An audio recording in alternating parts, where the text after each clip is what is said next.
Olá pessoal, esta é uma videoaula do curso de Licenciatura em Computação, modalidade distância, promovida pelo Instituto Federal de Educação, Ciência e Tecnologia do Triângulo Mineiro. Disciplina Sistemas Operacionais Distribuídos. E o tema dessa videoaula é Estrutura do Sistema Operacional. O sistema operacional é formado por um conjunto de rotinas que oferece serviços aos usuários, às suas aplicações e também ao próprio sistema. Esse conjunto de rotinas é denominado núcleo do sistema ou kernel. É importante não confundir o núcleo do sistema operacional com aplicações e utilitários, interface gráfica e interpretador de comandos, que acompanham o sistema operacional. Ou seja, você tem aqui a camada de hardware, que é a parte física aí do seu computador, o seu HD, o seu processador, a sua memória. E aí você tem os seus aplicativos e os seus utilitários que eles querem acessar esse hardware, né? Bom, como é que ele faz isso? Ele não faz isso diretamente, ele faz isso através do núcleo do sistema operacional, né? Que é o quê? Ele é um conjunto de rotinas, né? Um conjunto de funções. Você vai fazer solicitações a esse núcleo e ele aí sim vai prover os recursos do hardware para você, né? Para o seu utilitário ou seu aplicativo. Como diz aqui, você não pode confundir o núcleo do sistema operacional com alguns utilitários do sistema operacional. Por exemplo, no Windows, nós temos o Windows Explorer, né? Que é onde você visualiza suas pastas, seus arquivos, seus documentos. E como ele está praticamente sempre aberto aí no seu computador, você pode criar a falsa impressão de que ele faz parte do núcleo do sistema. Não, ele é basicamente um utilitário que, da mesma forma que outros utilitários, vai fazer chamadas ao seu núcleo do sistema. O mesmo com o terminal, por exemplo, o interpretador de comandos. O sistema operacional é diferente de uma aplicação sequencial com início, meio e fim. Os procedimentos do sistema operacional são executados concorrentemente sem uma ordem pré-definida, com base em eventos assíncronos. Muitos desses eventos estão relacionados ao hardware e às tarefas internas do próprio sistema operacional. Obviamente, a estrutura do sistema operacional, a maneira como o código do sistema é organizado e o interrelacionamento entre seus diversos componentes pode variar conforme a concepção do projeto.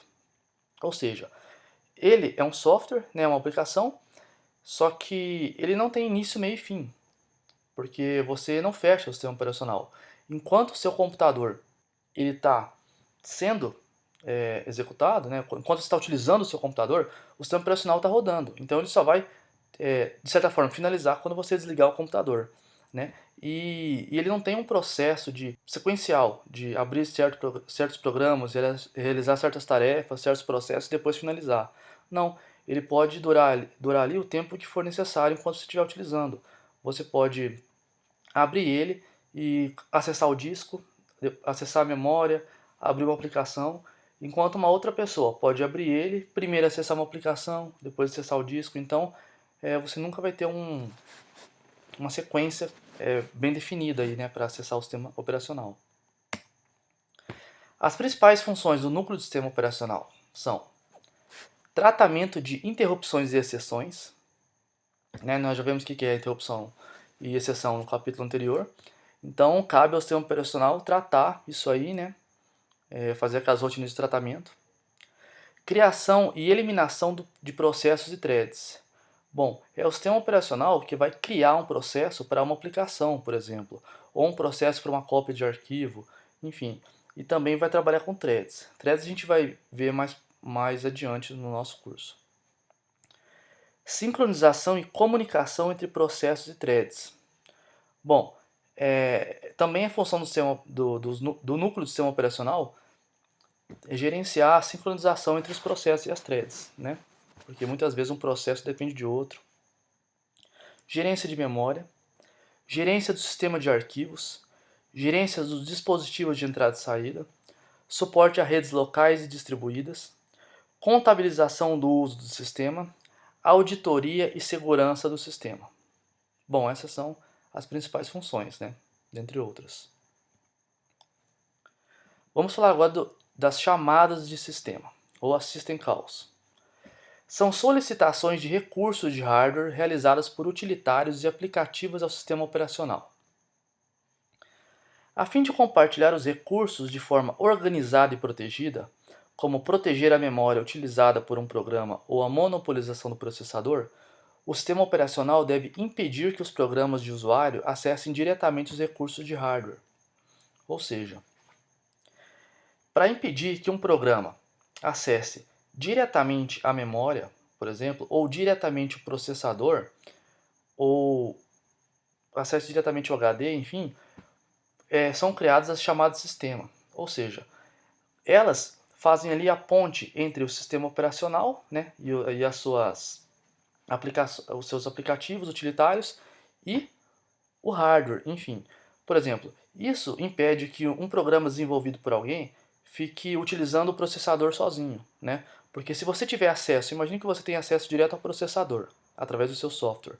Então você cria um programa que vai acessar sempre esse processador sem dar espaço para os outros programas, os outros utilitários. Então você estaria monopolizando isso aí, né? Ou você estaria, por exemplo, utilizando toda a memória.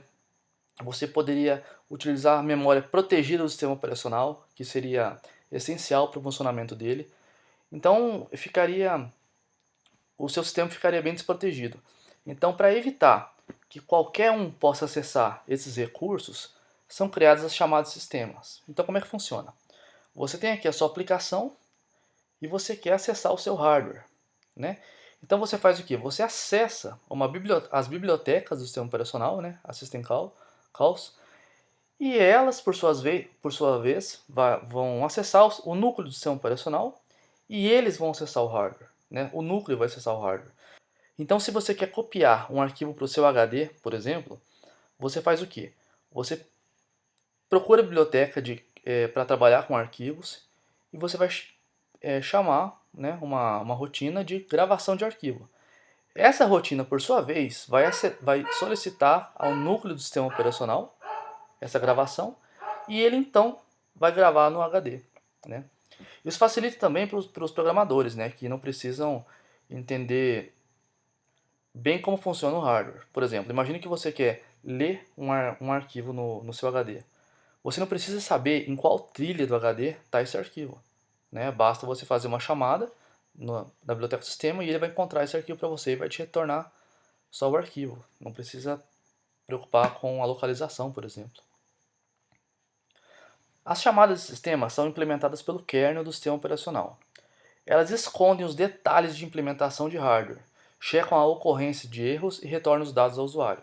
Bom, como eu disse aqui, né, ele esconde os detalhes da implementação de hardware, ou seja, cabe ao programador só chamar as rotinas, as funções, e não se preocupar em como essa função vai fazer a sua chamada ao hardware, né? Então facilitou bastante a vida dos programadores. As chamadas de sistema podem ser agrupadas segundo suas funções. Quais são elas? Gerência de processos e threads, gerência de memória, gerência do sistema de arquivos e gerência de dispositivos. Agora falaremos dos modos de acesso. Para garantir a segurança do sistema, certas instruções que podem comprometer a segurança e a integridade do sistema não podem ser executados por programas de usuários, aplicações e utilitários. Em outras palavras, tais instruções devem ser executadas apenas pelo sistema operacional. Essas instruções são conhecidas como instruções privilegiadas.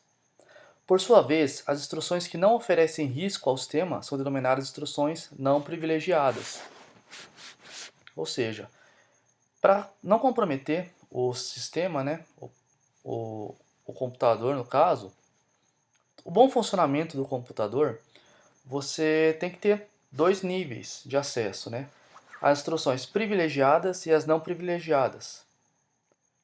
Para que somente o sistema operacional possa executar as instruções privilegiadas, o processador deve possuir um mecanismo de proteção conhecido como modos de acesso.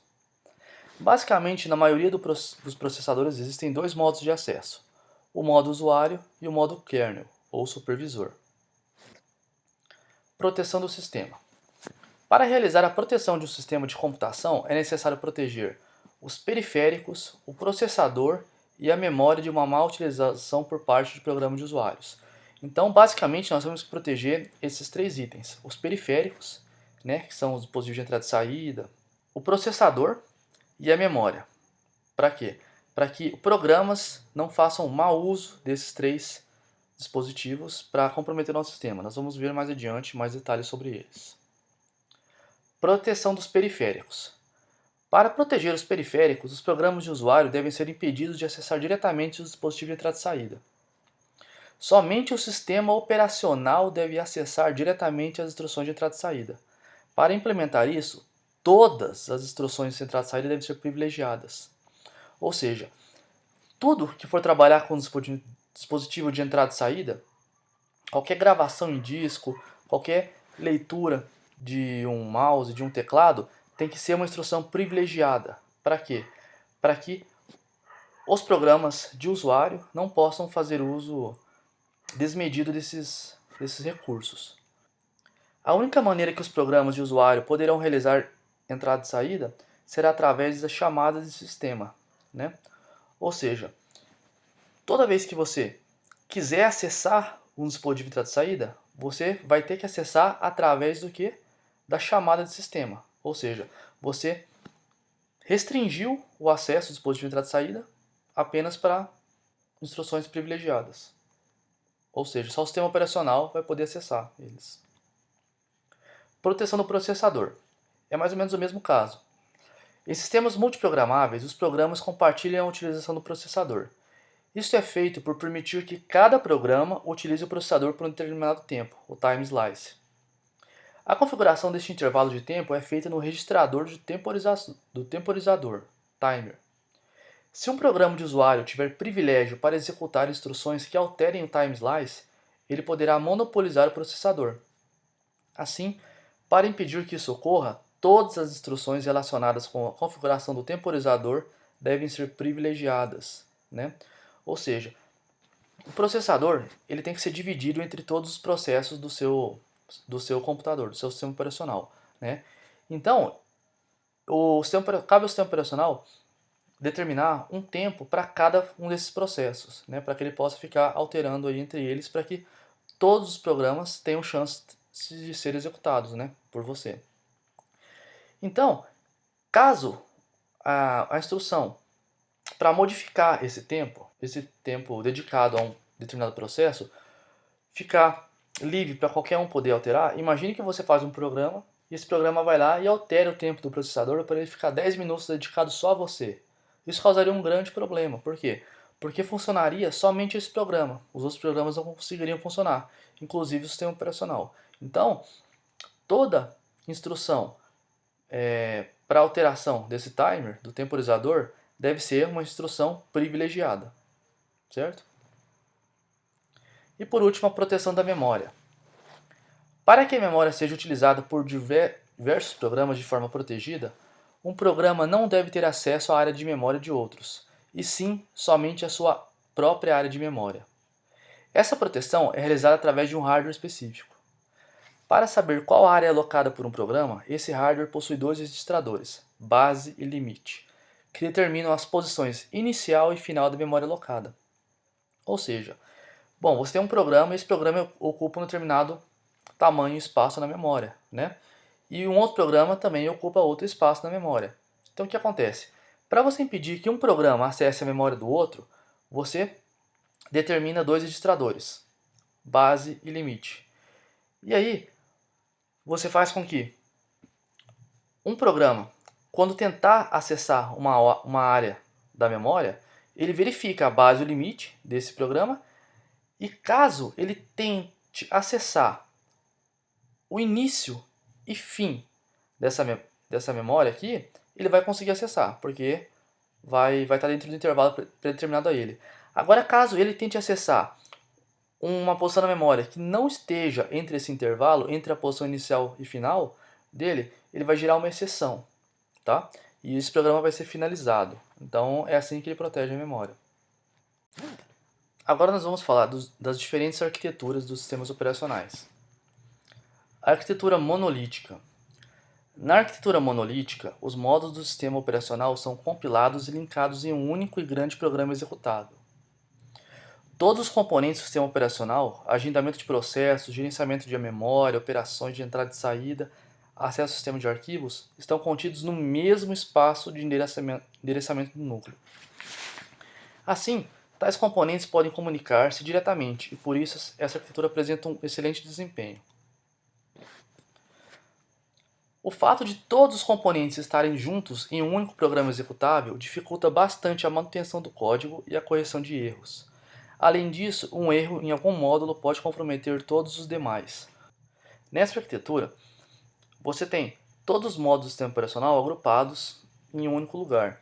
Então, isso aumenta bastante o desempenho. Por quê? Porque toda a comunicação é feita internamente. Então, todo mundo se comunica com todo mundo. Então, fica mais fácil, né? Então, a aplicação vai acessar a System Calls e aí ele vai procurar aqui o que ele deve fazer e já retornar. Então, é bastante fácil essa comunicação. Porém, as desvantagens são: para o desenvolvimento de uma arquitetura assim, quando você vai alterar o código, fica bastante complexo, né? Porque vai estar tudo misturado ali. Quanto maior a complexidade do seu sistema operacional, mais bagunçado vai ser o seu código aqui, porque vai estar todo amontoado, de certa forma.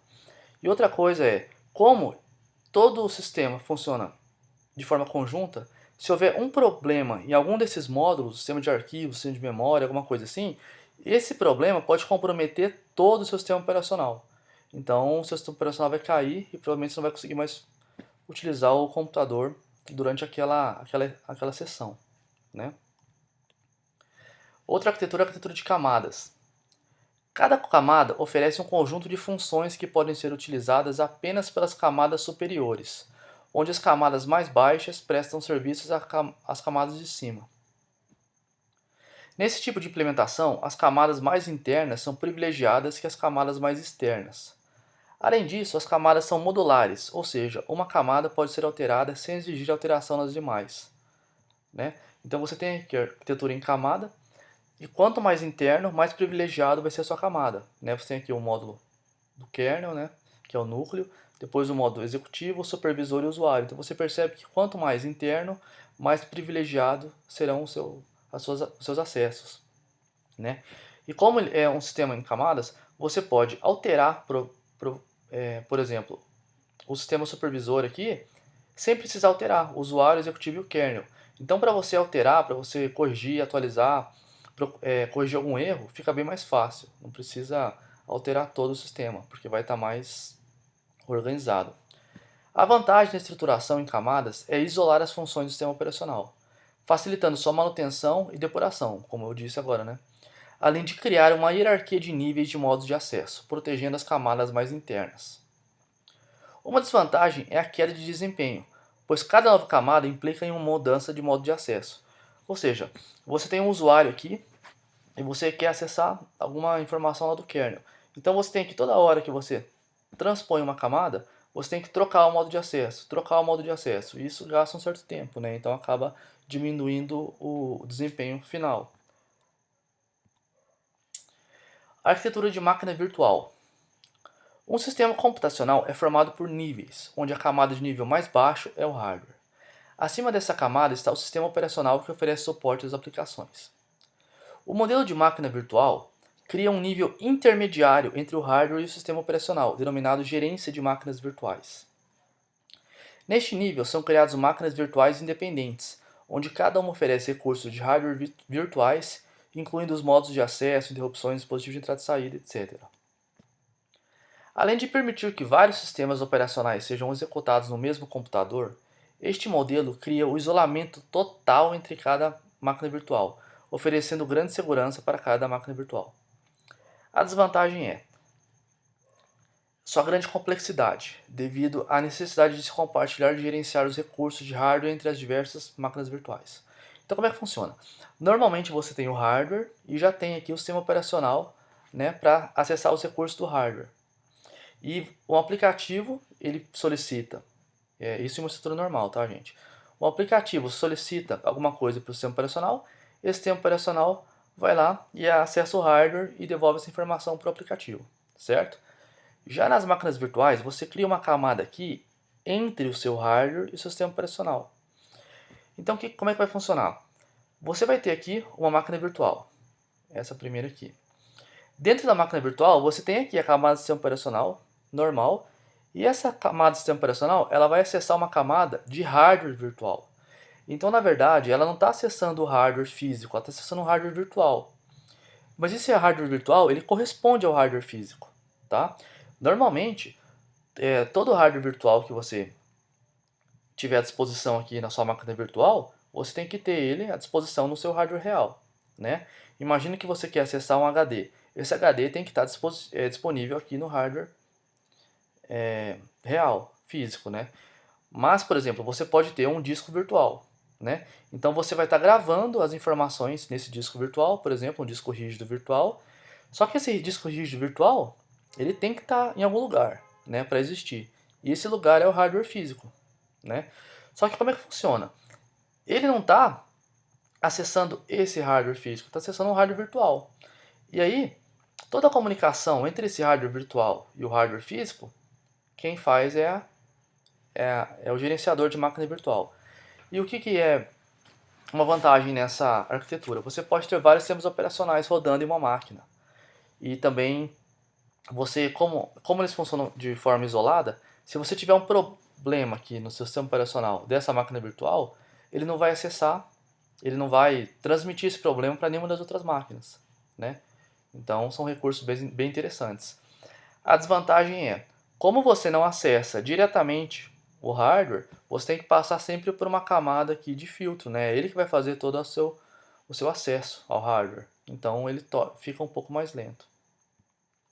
Um exemplo de máquina virtual que nós temos com bastante frequência em nosso dia a dia é a máquina virtual Java, tá? A grande vantagem deste modelo é a portabilidade. A desvantagem é o seu menor desempenho se comparada a uma aplicação compilada e executada diretamente em uma arquitetura específica. Então, como é que funciona o Java? Não sei se vocês sabem, mas o Java é uma linguagem de programação, né, orientada a objeto, bastante famosa. Provavelmente vocês vão ter aí nos próximos semestres programação orientada a objeto. Diferente de uma linguagem compilada, por exemplo, o C, a linguagem C, quando você compila ela, ele vai gerar um programa executável que é voltado para aquele sistema operacional. Então você tem lá o seu sistema operacional Windows e você fez um programa em C, na linguagem C, né? Esse programa vai gerar um programa executável e esse programa executável vai funcionar como um aplicativo, né? Que vai acessar o seu hardware através do sistema operacional. Já o Java, ele funciona de forma diferente, tá? Ele gera uma linguagem binária, que quem vai entender, quem vai interpretar essa linguagem é a máquina virtual Java. Então, na verdade, não é o sistema operacional que vai interpretar o que o seu aplicativo deve fazer. É só a máquina virtual, tá? E uma vantagem disso é o seguinte, você faz um programa em Java, aí ele vai funcionar no Windows, vai funcionar no Mac, no Linux. Por quê? Porque cada um desses sistemas operacionais vai ter uma máquina virtual responsável por receber as instruções do seu programa e converter para o sistema operacional correspondente, tá? Então a vantagem é o mesmo programa vai funcionar em vários sistemas operacionais, sem você precisar alterar praticamente nada. E a desvantagem é, como você precisa da máquina virtual para fazer essa comunicação entre o aplicativo e o sistema operacional, você demora um tempo a mais, né? Então você perde um pouco de desempenho com relação ao programa compilado. E por último, nós temos a arquitetura microkernel. A arquitetura microkernel procura tornar o núcleo do sistema operacional menor e mais simples possível. Para isso, os serviços do sistema são disponibilizados através de processos, onde cada um é responsável por oferecer um conjunto específico de funções, como gerência de arquivos, gerência de processos, gerência de memória e escalonamento. Sempre que uma aplicação necessitar de algum serviço, será realizada uma solicitação ao processo responsável. Neste caso, a aplicação que solicita o serviço é chamada de cliente, enquanto o processo que responde a essa solicitação é chamado de servidor. Então ele fez o que, gente? Ele pegou todas as funções do sistema operacional e distribuiu elas, tá? Então, em vários processos específicos. Então fica mais fácil de o quê? De você gerenciar esses processos, de você acessar eles, certo? Um cliente solicita... E como que ele trabalha com esses pequenos servidores? É da seguinte forma. Um cliente solicita um serviço enviando uma mensagem ao servidor. O servidor responde ao cliente através de outra mensagem. A principal função do núcleo é realizar a comunicação, ou seja, a troca de mensagens entre cliente e servidor. Ou seja, você tem aqui o microkernel, né, a arquitetura e o hardware. Então, você tem o modo usuário e o modo kernel. Então, o usuário quer acessar um determinado arquivo, certo? Ele faz o quê? Ele manda uma mensagem para o servidor, ele vai funcionar como modo cliente, né? Ele manda uma mensagem para o servidor de arquivo e esse servidor de arquivo vai se comunicar com o microkernel para fazer essa solicitação. Aí o microkernel vai comunicar com o hardware, vai receber a posição desse arquivo, vai passar para o microkernel e o microkernel vai devolver para o servidor de arquivos, que por sua vez vai passar para o cliente. Então, fica bem fácil do cliente fazer essa solicitação, né? Ele procura quem que ele quer solicitar, qual o servidor responsável, e aí vai caber ao servidor fazer essa busca, né, no hardware e devolver para o cliente depois em forma de mensagem. Então, fica bastante fácil de você trabalhar com a manutenção desses pequenos processos, né? Outra característica interessante é que, como os servidores se comunicam através da troca de mensagens, não importa se o cliente e servidor está sendo processado em um sistema com um único processador ou com múltiplos processadores fortemente acoplado, ou ainda em ambiente de sistema distribuído, né, fracamente acoplado. Um sistema microkernel implementado em ambientes distribuídos permite que um cliente solicite um serviço e que a resposta seja processada remotamente. Essa característica permite acrescentar novos servidores à medida que o número de clientes aumenta, conferindo uma grande escalabilidade ao sistema operacional. Ou seja, né, se você tem um sistema aí rodando com um processador, esses servidores vão se comunicar com esse processador. E se você aumentar o número de processadores, né, ou utilizar um sistema distribuído, o que vai acontecer? Você vai poder fazer essa troca de mensagem com diversos processadores. Então, cada processador vai fazer seu processamento com um servidor específico, então você pode aumentar gradativamente a escalabilidade do sistema operacional. Ou seja, vai ficar aumentar ainda mais o desempenho, né? A arquitetura microkernel permite isolar as funções do sistema operacional por diversos processos servidores, tornando o núcleo menor, mais fácil de depurar e, consequentemente, aumentando sua confiabilidade. Com isso, há um aumento da facilidade de manutenção, flexibilidade e portabilidade. Em contrapartida, há o problema do desempenho, devido à necessidade de mudança de modo de acesso a cada comunicação entre cliente e servidor. Outro problema é que certas funções do sistema operacional exigem acesso direto ao hardware, como operações de entrada e saída. Ou seja, ele acaba perdendo desempenho porque cada vez que ele vai acessar um servidor, ele tem que trocar o modo de usuário, né? Porque o cliente vai acessar o servidor em modo de usuário e o servidor tem que acessar o kernel em modo de kernel, né? Com instrução privilegiada. Basicamente é isso. Bom, gente, espero que vocês tenham aproveitado aí mais essa videoaula. Aqui segue algumas dicas de como vocês aprofundarem melhor os estudos e até a próxima.